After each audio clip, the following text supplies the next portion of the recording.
recording this from the Wind Technology studio, and we want to thank our media sponsor, Royal Credit Union. We have with us today Representative Dave Armstrong. He's running for the Assembly in the 67th District this fall. Dave, thanks for being with us. Absolutely. We're here to talk about the election, and before we get into the legislature itself, Dave, why don't you tell us a little bit about who you are and what we need to know? Sure. Originally born in St. Paul, so I was a Twin Cities kid. My background's always been startups. Start a business, grow, sell, start, grow, sell.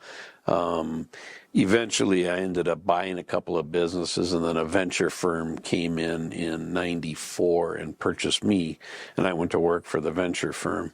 What we did then was basically a roll-up. We bought 14 other businesses, packaged it, and sold it off. Then I've lived, like I said, in the Twin Cities, Los Angeles, Houston, and Florida. When we sold the business in Florida, I was in Sarasota, which is more of a retirement. It was at that point. So that's when I chose to come back up here. So I've been here since 2005. All right. So you decided to run for the legislature. It's not your first term, but why are you running again this fall? Sure. Unfinished business, basically. I was a reluctant candidate in the beginning. Romaine Quinn had the Assembly District for, I think, 3 sessions before I did. But I was down at the Capitol the year prior to my running, trying to work on housing, et cetera, and he had called me up out of the blue and said, "How much you been in Madison the last?" I said, "Too much." And that's when he said, "How would you like to make it permanent?" And I said, "No, not so much." Like I said, reluctant candidate. I think on the 3rd try, he finally said, "Just talk to somebody." And so I ended up talking to Robin Voss, came up, met with him, and that's when I decided to run. The main reason I decided in the beginning, because it frankly was a good fit. I'm also the Economic Development Director for Barron County. And so if I could stay in the same lanes I was from the economic development perspective, it's a perfect fit. Because I did keep the economic development job and then also down at the legislature. And he did everything he said he would. He kept me in rural development. I was a chair of that, workforce, small business and the economy, housing committee. So everything that I was on kept basically what I was working on from the economic development side.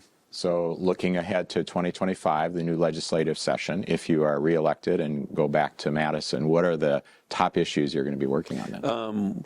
Last session, we did a number of housing bills, found out a number of problems with the number of housing bills. So I've already started a rewrite of to take away a lot of the issues. You always have unintended consequences, and it's always an issue between what the intent of the legislature is and what the department does with that bill. And so, yeah, I've already started working on remedial legislation for that to make it more usable. Couple of things I didn't get done last session. One was another housing type bill. There's a housing program. It's a tax credit program for developers. A 9% program, which is a federal program, and a state percent program, which is a 4%. It's $48 million right now. I wanted to up it to $100 million because we need more housing. I just ran out of time last session. Got it through the Assembly side, but not through the Senate. So I'm confident I'll get it through the Assembly, but then I'm going to spend a lot more time on the Senate getting done. Another one that I had, more of a fun bill, to be honest with you, is every state around us has tax credits for film industry. We don't.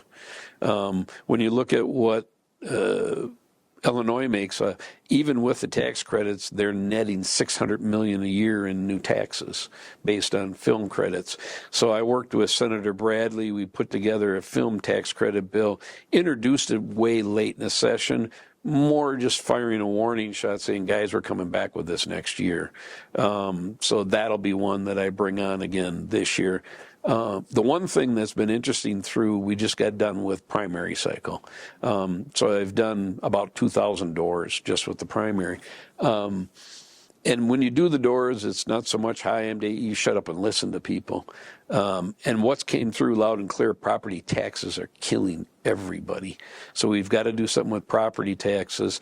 After that, the second thing that I heard most was income taxes.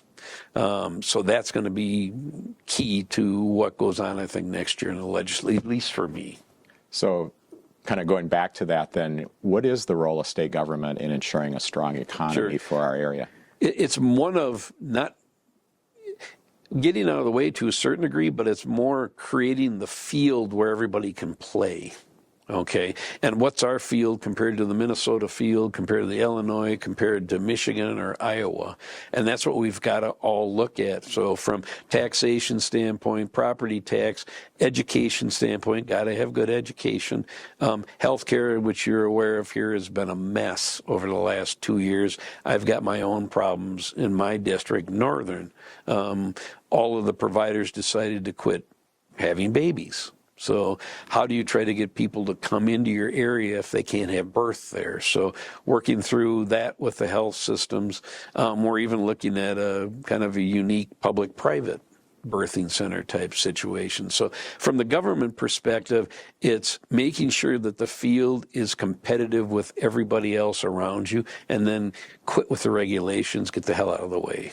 All right. Well, Dave, thanks for the information, and we encourage you as a voter to learn about the candidates and cast your vote on November 5th.